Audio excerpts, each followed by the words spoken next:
హరివిల్లు. గజపతి నగరం నియోజకవర్గ ఉమ్మడి కూటమి అభ్యర్థి కొండపల్లి శ్రీనివాస్ మరిపెల్లి, మధుపడ తదితర గ్రామాల్లో విస్తృతంగా పర్యటించి టీడీపీకి ఓటు వేయడం వల్ల కలిగే ప్రయోజనాలు, గడిచిన 5 సంవత్సరాలు ప్రజలు ఏ విధంగా నష్టపోయారు, సమాజంలో ఒక వర్గం కాదు ధనిక పేద అని తేడా లేకుండా అన్ని వర్గాల వారు తీవ్రంగా నష్టపోయారని, మరలా అటువంటి పాలన మనకు వద్దని, సక్రమైన పరిపాలన అందించే చంద్రబాబుకు ఓటేయాలని, ఓటర్లందరూ నిజమెరిగి ఓటేయాలని తెలిపారు.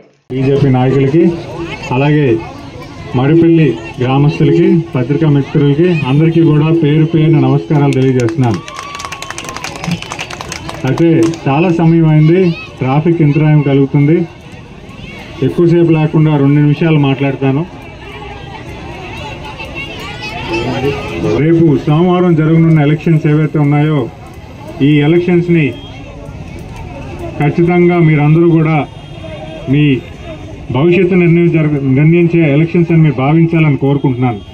ఎందుకంటే సోదరుడు సురేష్ గారు చెప్పినట్టు 75 ఏళ్ల పరిపాలన చేసిన ఆంధ్రప్రదేశ్లో కేవలం 2,96,00,000 అప్పు చేస్తే 2,96,000 కోట్లు అప్పు చేస్తే కేవలం 5 ఏళ్ల పరిపాలనలో 10 లక్షల కోట్లు అప్పు చేశారు ఈయన.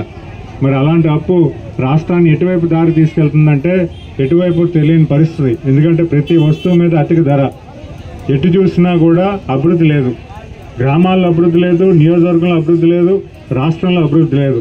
14 ఏళ్ళు పరిపాలన చేసిన చంద్రబాబు నాయుడు గారిని మనం ఎంతో విజనరీ లీడర్ని మన పక్కన పెట్టి ఎవరో 4,000 కిలోమీటర్లు నడిచారని, అందరినీ హత్తుకున్నాడని ఒక అవకాశం ఇస్తే రాష్ట్రాన్ని 20 సంవత్సరాలు వెనక్కి నెట్టారు.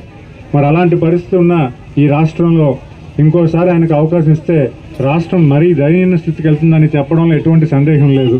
మీరు ఒకటే ఆలోచన చేయండి. గెలవక ముందు ఆయన 4,000 కిలోమీటర్లు నడిచి ప్రజలతో మమేకమే ఉన్నా అని చెప్పారు. మరి గెలిచిన తర్వాత ఆయన ఎక్కడ అందుబాటులో ఉన్నారు? ఎన్నిసార్లు ఈ విజయనగరం జిల్లా వచ్చారు? ఎన్నిసార్లు గజపతినగరం నియోజకవర్గంకి వచ్చారు? ఎన్నిసార్లు ఈ నియోజకవర్గం పట్ల చిత్తశుద్ధి చూపించారు? మీరు ఒకటే ఆలోచన చేయండి. ఏ రకంగా అయితే జగన్మోహన్ రెడ్డి గారు చిత్తశుద్ధి చూపించారో అదేవిధంగా స్థానిక ఎమ్మెల్యే అయినటువంటి అప్పలనరసింహ గారు కూడా ఆయన ఏ రోజైనా ఈ నియోజకవర్గం అభివృద్ధి చేశారా? గత 5 ఏళ్ళలో ఎవరికైనా ఈ గ్రామంలో ఎప్పుడైనా వచ్చారా? ఏమైనా అభివృద్ధి పనులు చేశారా? కొంచెం గట్టిగా చెప్తే నేను మరి మీ సమస్య ఏమైనా వస్తే మీరు ఆయన దగ్గరికి వెళ్ళే పరిస్థితి ఉందా? మరి దేనికంటే ఇంకోసారి ఆయనకు ఓటేయాలి. మీరు ఒకటే చేయండి.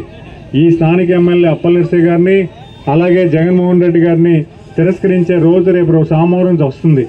తిరస్కరించడానికి మీ పూర్తిగా హక్కు అయినట్టు ఓటు ద్వారా వాళ్ళని తిరస్కరించి వాళ్ళకి బుద్ధి చెప్పే విధంగా మీరు చేయాలని. ఎందుకంటే ప్రజాస్వామ్యంలో ప్రజలకు అందుబాటులో ఉండాలనేది ప్రధానమైన నినాదం. ఎందుకంటే ప్రజలకి ఎప్పుడైనా కష్టం వస్తే ఒక లీడర్గా ఆయన అందుబాటులో ఉండాలి.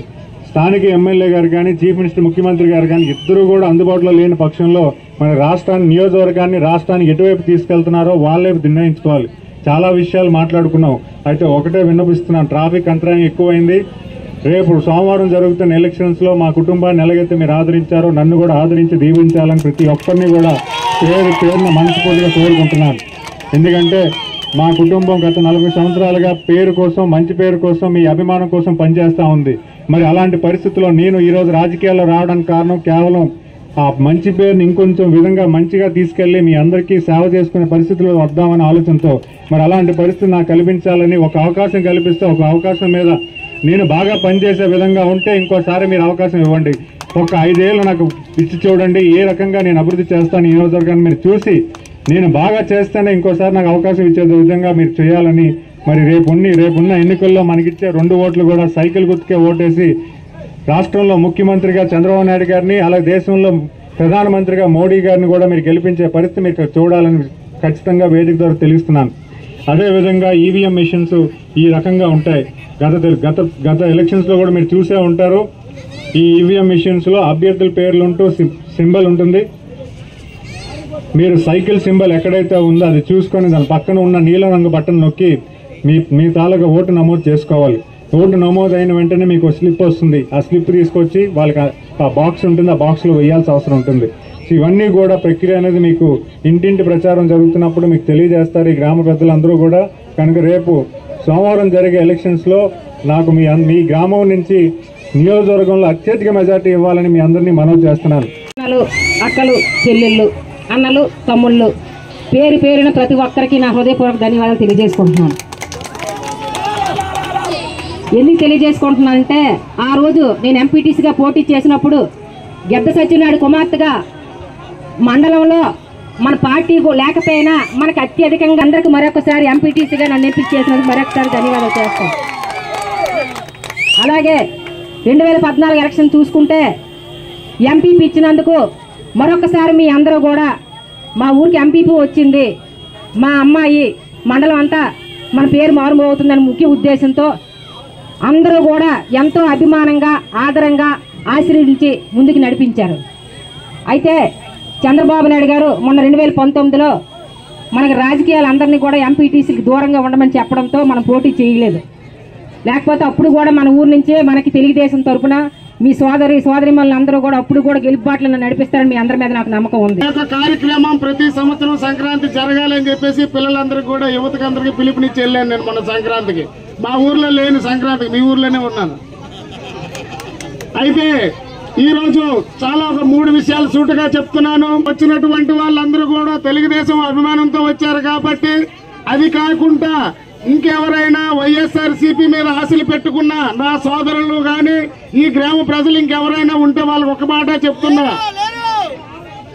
ఎవరైనా ఎక్కడైనా మిగిలిపోతే అర్థమైపోయింది ఎవరు లేరని.